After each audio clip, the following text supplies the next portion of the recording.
قسمت کی دیوی ہوئی منظور وسان پر ہمیشہ کی طرح 2024 میں بھی مہربان۔ پیپلز پارٹی سندھ کے سینئر نائب صدر منظور وسان کے این 202 خیپر اور پی اے 27 کوڈی جی کاغذات نامزدگی فارم بحال ہو گئے۔ اس موقع پر منظور وسان کا کہنا تھا کہ پی اے 27 اور این 202 دو حلقوں سے کاغذات نامزدگی جمع کیے ہیں۔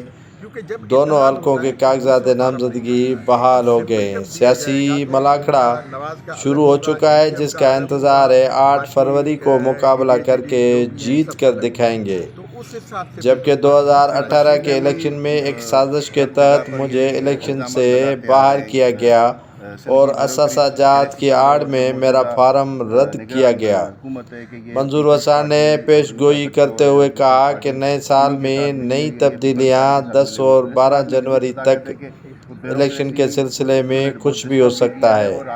عام انتخابات میں بانی متحدہ بائیکاٹ کر جائیں گے، ایم کیو ایم کے ووٹ ہمیں ملیں گے۔ منظور وسان کا ایم کیو ایم اور دیگر پارٹیوں سے متعلق کہنا تھا کہ نواز لیگ، جے یو آئی اور ایم کیو ایم کے مل کر الیکشن لڑنے کے امکانات کم ہیں۔ پیپلز پارٹی کراچی سے 8 سے 9 نشستیں مزید لے جائے گی۔ کراچی کا سیاسی ماحول بدل چکا ہے، پیپلز پارٹی کو کافی حد تک کامیابی ملے گی۔ منظور وسان کا کہنا تھا کہ عمران خان الیکشن میں ظاہر نہیں بھی ہوئے تو بھی پی ٹی آئی الیکشن میں لڑے گی۔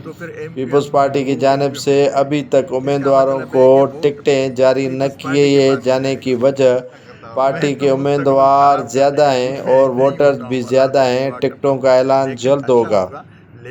منظور وسان نے مزید کہا کہ جیسے 2018 میں عمران خان کو لایا گیا، اسی طرح نواز شریف کو بھی لانے کی کوشش کی جا رہی تھی، مگر اب وہ حالات نہیں ہیں۔ عدالت نے بلے کو بحال کیا ہے، عام انتخابات ملتوی بھی ہو سکتے ہیں۔